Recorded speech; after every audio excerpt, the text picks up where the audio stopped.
Thank you for inviting me. It's great to be here. I'm going to start by talking about the state English education is in and the major inequalities that underpin it. And then I'm going to talk about the consequences. But first of all, I want you to imagine a race. A small group of very fit, confident-looking young people are limbering up 100 yards before the finishing line. A large group of enthusiastic, lively young people are poised halfway round the track. But then there's the largest group of smaller, less fit-looking young people who are waiting at the start line. Although a few are keen and prepared, the majority look uncertain, and some visibly dejected. The whistle goes. All are urged to try their hardest and win. This is our English educational system, a travesty of fairness and justice. And this is how it's always been. In relation to how the different social classes are positioned within education, very little has changed since the introduction of state education for all 150 years ago. We are still failing to educate the working classes to the same standard as the middle and upper classes. Their education is both less in quality and inferior in quantity. And it's important to point out that this is an issue of race, not just class. British, Asian and minority ethnic groups are disproportionately to be found in the lowest income groups. Before I start to talk about my book and the research that underpins it, I want to explain where I'm coming from.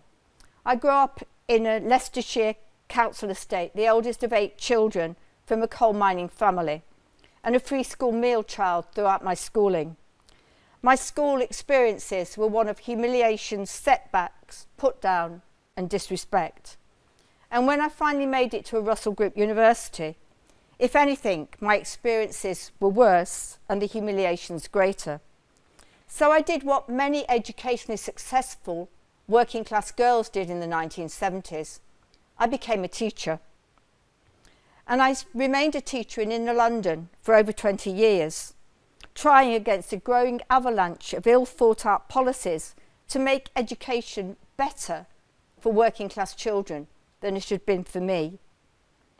I failed because of growing processes of regulation, hyper-competition, testing and assessment, the preoccupation with parental choice, increased setting and streaming, and privatisation, which all worked to make working class experiences worse than they had been when I was a child. I want to show you 4 league tables. 2 we're at the top of. This is one where we're actually at the bottom of the league table for children from working class backgrounds doing well at school. And you can see here we're behind a whole host of other countries. In fact, the OECD league table of 37 countries, we come at the very bottom. And we're doing worst for working class children, and particularly those who are doing well at primary level. And then there's the league table that we're at the top of, which is the one for children being bullied and excluded in school. And you can see here that we're also above a whole range of different countries, including Ethiopia, Romania, Colombia, and Israel and South Korea. And these first 2 league tables are the consequences of growing levels of inequality in society. And this growing inequality is leading to increasing suspicion and mistrust between different social groups, and fueling both the increasing levels of exclusion in our schools and the growing tale of working class underachievement. But these further 2 tables are also an indictment of the state of English education. And in these top 2 slides, the UK is there right at the top for the prevalence of memorisation, routine exercises, drill, practice and/or repetition. We're just behind Uruguay. So there we are at the top of the league table for boring learning in schools.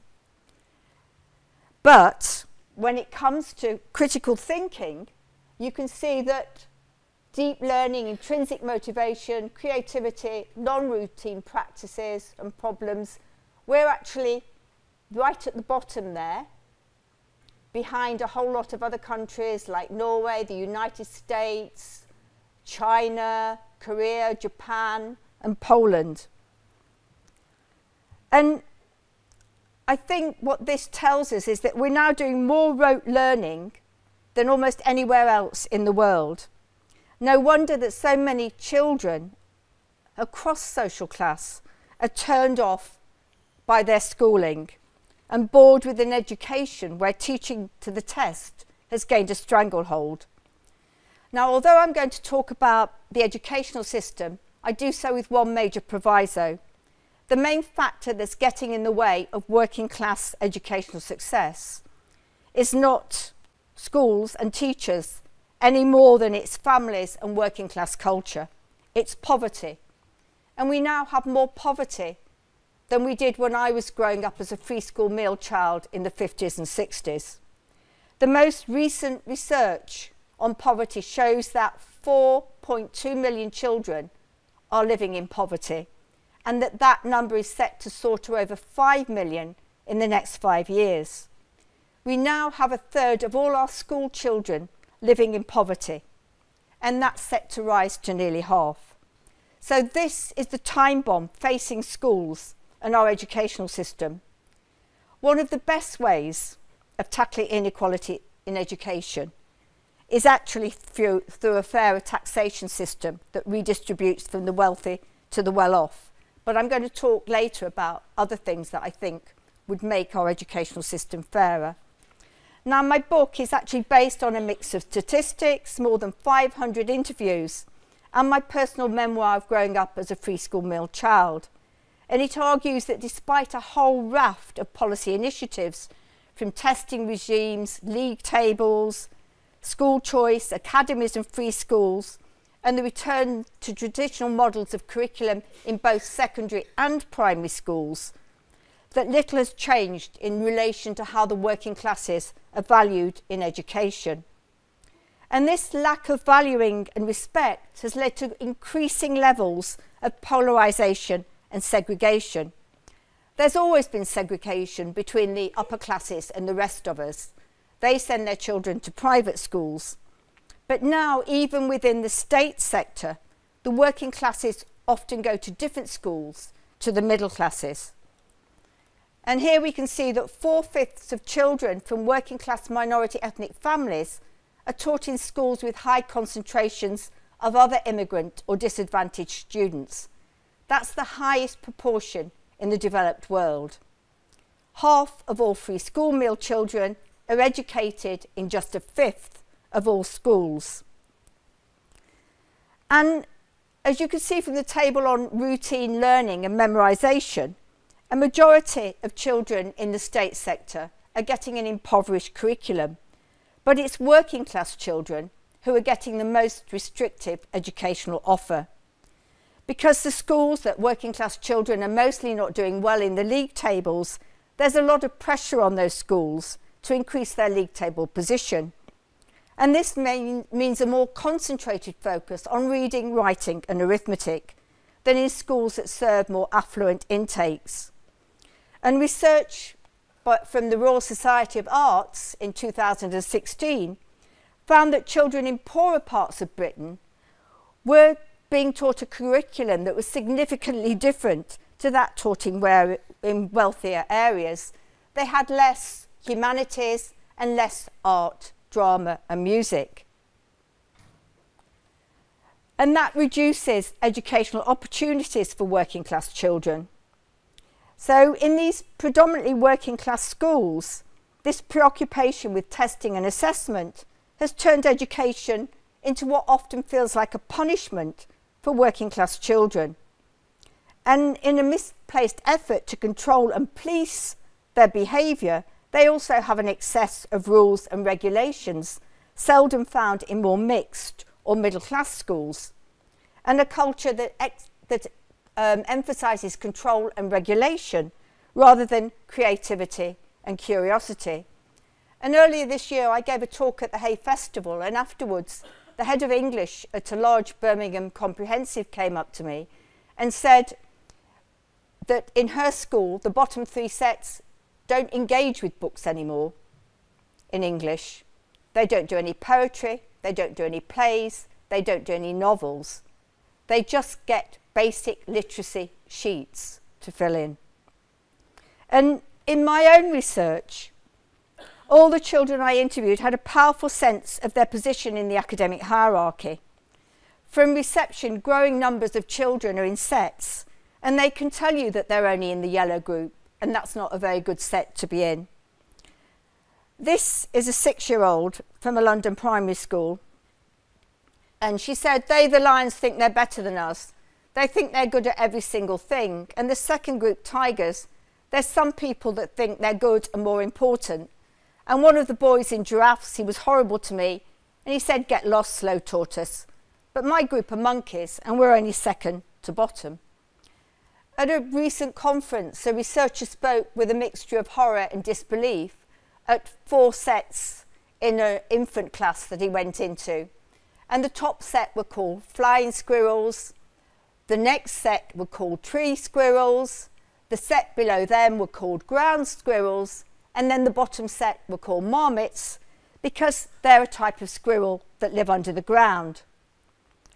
So this is an issue of resources, respect and recognition. Disadvantaged state schools are underfunded, but within schools, organisational and policy directions result in working class children often feeling unrecognised and disrespected.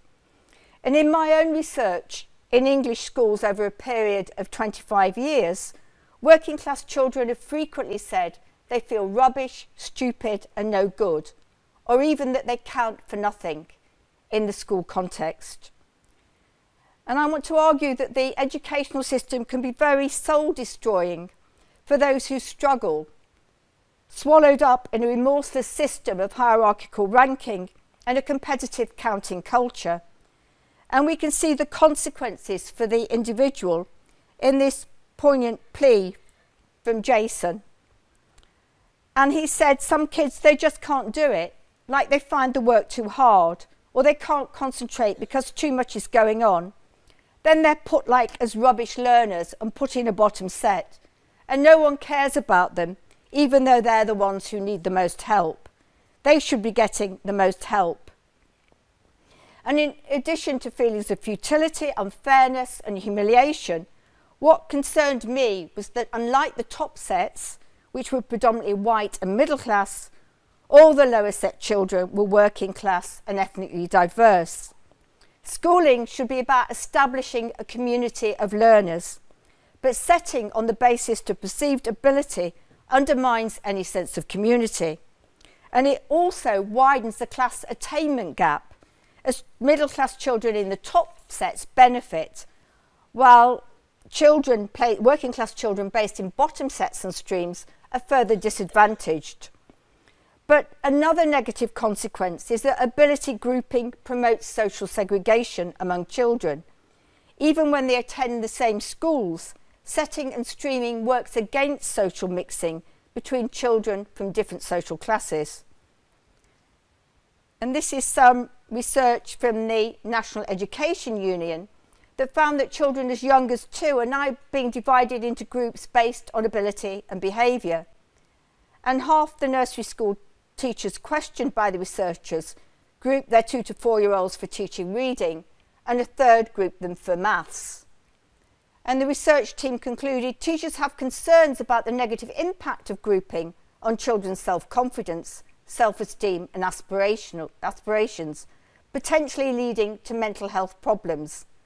And 2/3 of teachers agreed that the children were aware of different ability groups being used. And these are 2 to 4-year-olds. I just want to read what Mary Boosted, who's Joint General Secretary of the National Education Union, and this is what she said about the findings. She said it's an absolute disgrace that the pressure on schools to enable pupils to pass tests means children as young as 3 consider themselves low ability right at the start of their academic life. a belief which could impact on their self-esteem, carry on throughout their schooling, and determine the direction of their adult lives. I'm now going to talk about another problematic area that's often overlooked when we focus on working class underachievement, the practices of the upper and middle classes. Educationalists often focus on working class attainment in schools as a self-contained problem in isolation from what's going on among other social class groups. But working class responses to the educational system are in large measure a reaction to the attitudes and actions of those with more power and agency to affect policies and practices within schooling. And these include not only teachers, but more influentially, policymakers, politicians, and middle-class parents. And the latest research shows that it's the wealth and inclination of parents, rather than the ability and efforts of the child, that have the most bearing on a child's educational success today. As I said at the beginning, if you're a working-class child, you're starting the educational race halfway round the track, behind the middle class child and way behind the upper class child. And I just want to look at some of the funding differences. So UCL researchers found that $12,200 a year is the average spending on a privately educated primary pupil, compared with $4,800 on a state primary school pupil. And that $4,800 is actually dropping as we speak and will be lower over the next 2 years. And the difference between the private and state sector is even greater at secondary level. And recent research shows that 25% of school spending goes on the 7% of pupils who attend private schools. But even within the state sector, there are funding differentials between the middle class schools and the more working class ethnically diverse schools. And I think that what we don't like to focus on is that often middle and upper class attitudes include a sense of intellectual superiority. And in a recent research study, there were 250 interviews conducted with white middle class parents. And in those interviews were 254 references to being bright, all made by the parents in relation to their own children or their children's friends. And this monopolising of brightness by the middle and upper classes within schooling yet again positions the working classes as the lesser other within the educational system. But I want to argue that this brightness is often cultivated, manufactured, sometimes even coerced by a significant number of middle-class parents who are over-anxious and powerfully invested in their children's educational excellence. And nowhere is this more evident than the exponential rise in private tuition over the past 20 years. In a study of 450 primary-age London pupils, Helen, Lucy and I found that private tutoring was the norm for middle-class children. In one predominantly middle-class primary school, 70% of 11-year-olds were being tutored, and a significant minority of parents were spending over £100 a week on tutoring, more than many of the families in the working class schools had to live on. And as Jenny Russell wrote at the time, 3 years ago, a quarter of the 11-year-olds in one high-achieving North London primary school were being tutored. Last year it was a third, this year it's half.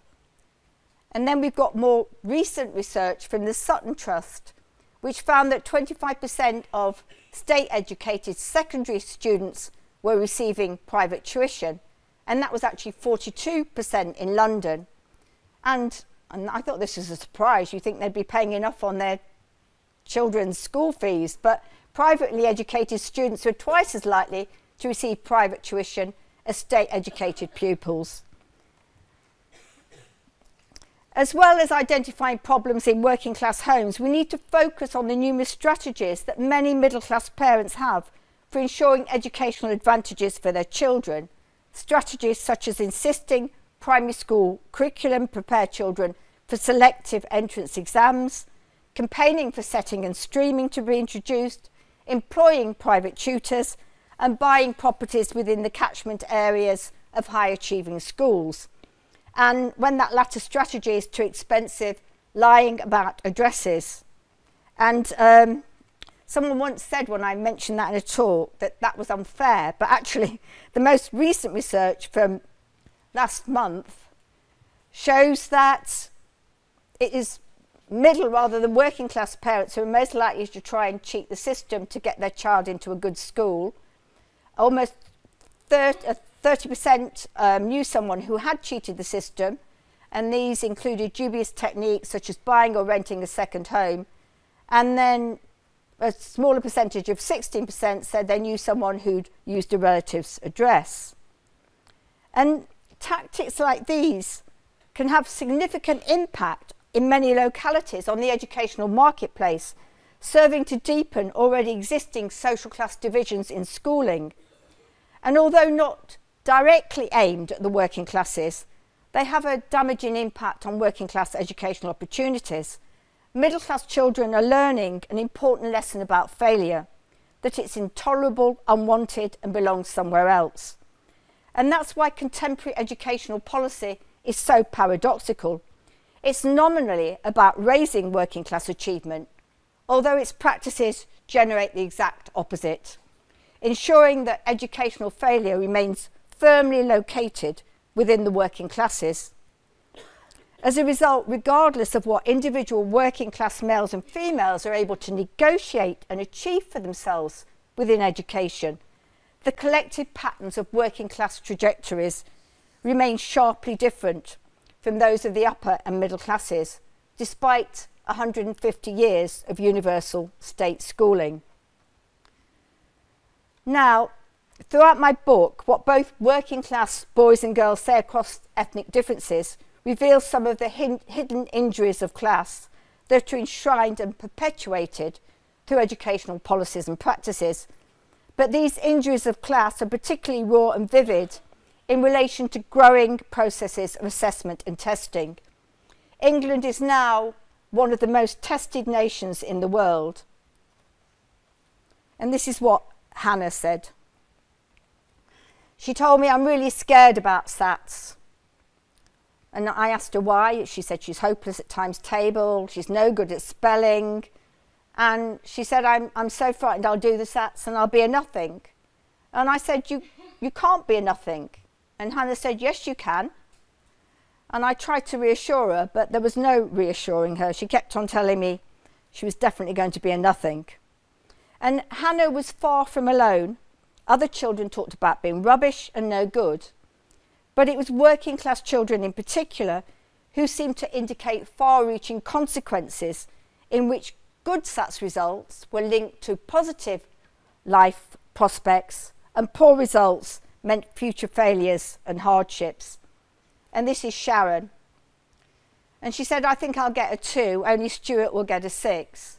So I asked her what she thought that would mean about Stuart if he got a 6. And she said he's heading for a good job and a good life, and it shows he's not going to be living on the streets. And then I asked her what she thought getting a level 2 would say about her. And she said, well, it means I might not have a good life in front of me, and I might grow up and do something naughty or something like that.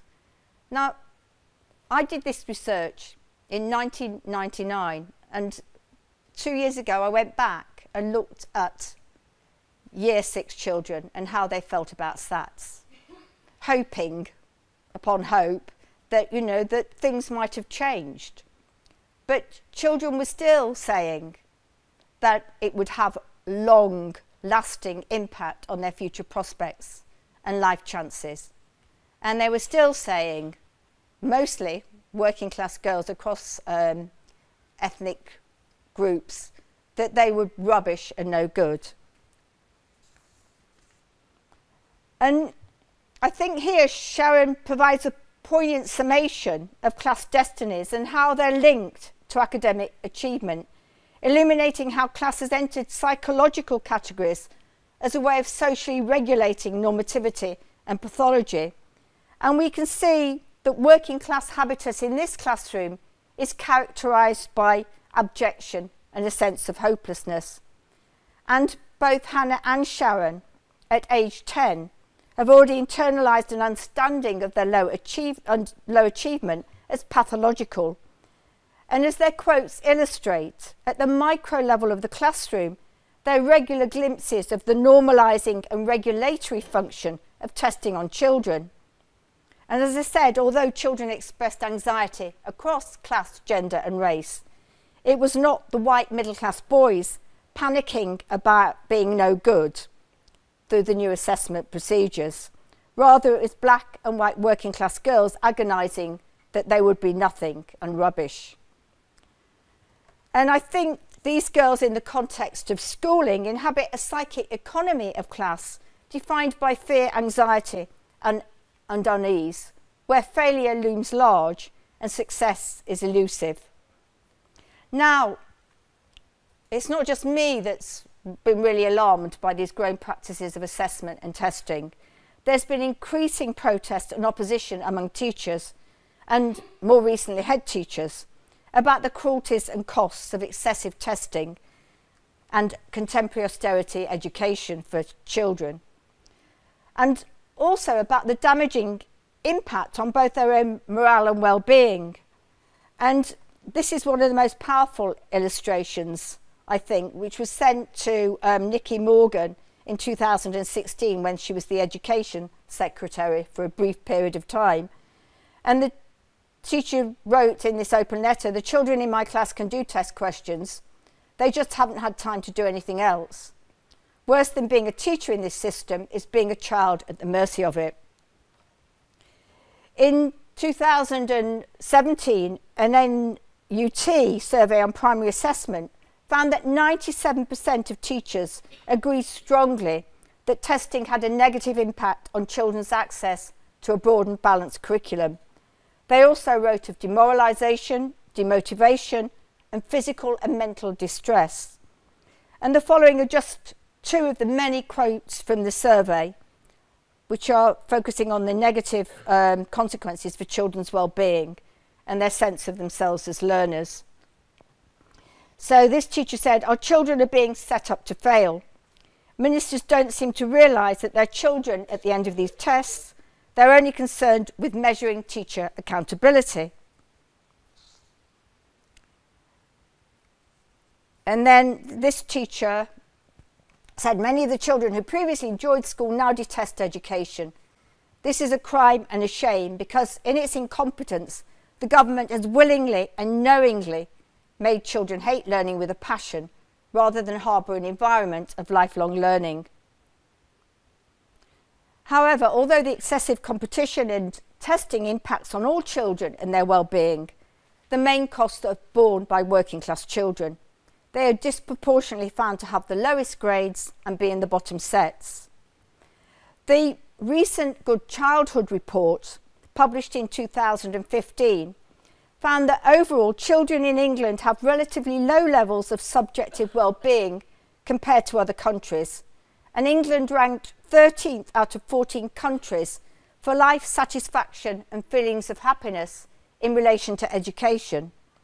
And this is despite being one of the wealthiest countries in the survey. More recent research, published in 2017, places the UK 19th out of 20 countries in its survey of children and young people's well-being. But while levels of educational well-being generally are low in the UK, research also shows that the lowest achievers have the lowest levels of well-being. It's working class children clustered in the lowest sets who are suffering the most. All right, I just want to sum up the main reasons why working class children continue to fail educationally. Because if we look at that, there's a number of influences that stand out. First, the importance of history. We can't make sense of contemporary working class underachievement without investigating its historical roots and recognising that the original purpose of providing state education for all was to keep working class political and economic ambitions in check, not to realise them. From the outset, the upper and middle classes wanted a docile, obedient working class, not one that aspired to equal recognition, respect and rewards. And then there's the relational nature of class. Working class underachievement is not just about the attitudes and behaviour of the working classes. It's also, crucially, about the attitudes and behaviour of the upper and middle classes and the relationship between all three. No class is an island. And relatedly, the private school is still the ideal, the paragon against which the state educational system continues to be evaluated and measured. As long as this remains the case, there's little hope of social justice for the working classes in English education. And then there's the importance of wider social and economic conditions. Schools reflect wider society's attitudes and values, and particularly the distribution of resources, rather than being able to compensate for them. We're at a very, very low point in relation to working class power and rights within the wider economy, both in relation to share of economic gains and because of the receding protective role of the state in welfare capitalism. An effective policy for tackling working class underachievement would have to redress current economic and social inequalities. And then the English state and its governing elite have increasingly expected families to take on educational responsibilities that 50 years ago would have been viewed as the remit of the state and its educational system. The commonplace assumption is now that parents will subsidise and augment the work of schools through educational work in the home, private tuition, paying for enrichment activities, and increasingly giving financial donations. And I've been doing some research on that recently, and it's incredible how much parents in more affluent schools are paying to provide their children with in-school enrichment activities. So secondary school is asking for £150 a term to pay for extra teachers. The most recent primary school that I went into in a rich area of London, and we're talking a state school here, was asking parents for £100 a term. And I've got the letter that was sent back to parents which said, you know, we're really pleased with your generosity and the fact that so many parents give much more than we're asking for. And we want you to know that this is paid for the art teacher, the music teacher, and for your child to go on a cultural activity or trip every fortnight. And I just know that the school that I taught in London, you could not have asked parents for £5 a term in that school. They just didn't have the surplus to make those sort of donations. And this reliance on family resources is having a direct effect on the reproduction of inequality. But one of the major limits to what schools can achieve is also the quality of education reform. And the quality of our education reform is poor. Also, its focus has been on exclusion rather than inclusion, and the separation of different classes rather than any serious attempt at educating different social classes together. And I want to look at what I see as the main reason that education is the state it's in. And it's because the right, politically, have succeeded in thinking the impossible, putting forward bold and big policies. So they privatised our state educational system from the inside out.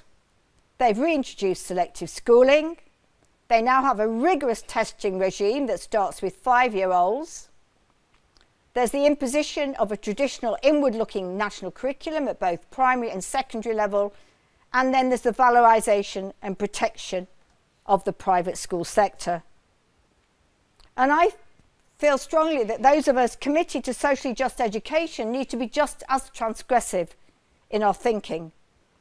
Our challenge is to develop an educational system that counters and reduces the social difference between different groups in society, when the current system reinforces and entrenches social distance.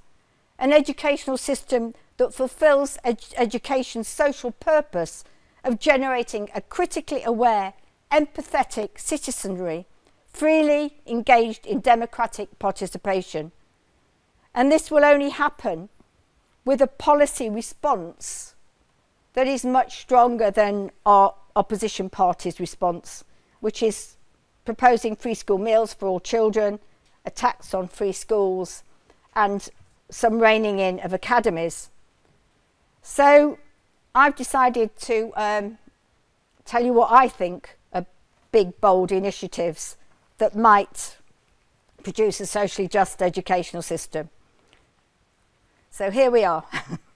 A system of locally based school collectives that support rather than compete each other, a total rethinking and reworking of vocational education that enhances its value and increases its status, a funding formula that attaches considerably more money to poor and low-income pupils than their more advantaged peers, a school allocation system such as a lottery that overrides parental choice, and this is really core, a curriculum that has critical thinking skills and political and social awareness at its core.